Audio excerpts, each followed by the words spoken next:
Ողջունում եմ բոլորին, ուզում եմ իրազեկել, որ քննչական կոմիտեն այնուամենայնիվ Հայկ Եղիյանին կամ TikTok-յան էջում ավելի շատ Այվազովսկի անվամբ հայտնի օգտատիրոջը ներկայացրեց դատարան կանոնավորման նպատակով։ Այսինքն մեղադրանք առաջադրվեց խուլիգանության երկրորդ մասի 3-րդ կետով եւ դատարան ներկայացվեց կանոնավորման միջնորդություն։ Դատական նիստը տեղի կունենա այսօր երեկոյան ժամերին Սևանի դատարանում եւ քննության առարկա կդարձվի այն հարցը, թե արդյոք Հայկ Եղիյանի կողմից Հայաստանի Հանրապետության վարչապետին վիրավորելու համար, ենթադրաբար վիրավորելու համար, ենթադրյալ այդ արարքի համար, նա պետք է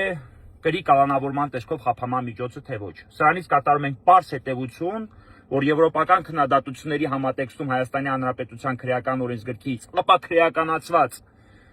ծանր վիրավորանքի հանցակազմը շարունակում է գործել ունիվերսալ հանցակազմով, մասնավորապես խուլիգանություն անվան տակ։ Ընդ որում գործում է, եթե խոսքը վերաբերում է կոնկրետ քաղաքական հարցերի, այսինքն երբ որ վերաբերում է իշխանության քննադատությանը կամ մանավանդ Հայաստանի Հանրապետության վարչապետի քննադատությանը,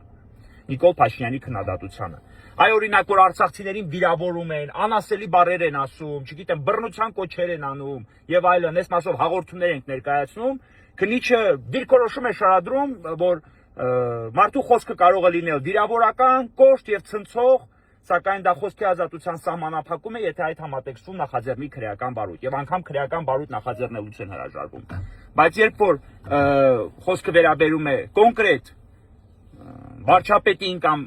ԿՊ-ի որևէ անդամին վիրավորելուն, ապա քրեական բարույթ նախաձեռնելը անպակաս է նաեւ կալանավորման միջնորդության դատարան դիմելը։ Ամփոփ ասած, այս պահից սկսած արդեն պաշտոնապես Հայկ Եղիյանին կարող եք համալրել քաղաքական հետապնդման ենթարկող անձանց ցուցակում։ Համալրել, կրկնում ենք, քաղաքական հետապնդման ենթարկող անձանց ցուցակում։ Ընդ որում Հայկ Եղիյանի TikTok-յան էջի երբ որ ուսումնասիրում ես, վերջինիս քննադատությունները Հայաստանի վարչապետի հասցեին հնչեցված են հիմնականում վեհապարի հետ տեղի ունեցող իրադարձությունների հետ կապված։ Հիմնականում, կրկնում եմ, հենց այդ գործողությունների հետ կապված։ Նրա քննադատությունները կոշտ քննադատությունները, նաև վիրավորական քննադատությունները նվիրված էին հենց վեհապարի հետ տեղի ունեցող գործողություններին։ Այդ համատեքստում էր Հայկը քննադատում Հայաստանի Հանրապետության վարչապետ Նիկոլ Փաշինյանին կամ վարչապետի պաշտոնը զբաղեցնող անձին։ Բայց երբ որ օրինակ արցախցիներին ատելության կոչ են անում, չգիտեմ, ասում են Գորիսի ճանապարհը պետք է փակեիք, որ դուք մնայիք այնտեղ, մեռնեիք, մեր մանուկ սատկեին եւ այլն,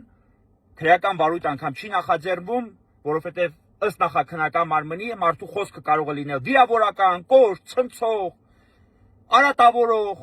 բայց դա չի նշանակում, որ պետք է նախաձեռնի քրեական բարույթ եւ մարդը ենթարկվի քրեական պատասխանատվության, քանի որ սահմանափակվում է անհանրաչափ սահմանափակվում է խոսքի ազատության իրավունքը։ Հիմա այսօր դատարանը կորոշի Հայկ Եղիյանին կալանավորում է թե ոչ։ Լրացուցիչ հանդես կգան բնականաբար հայտարարություններով։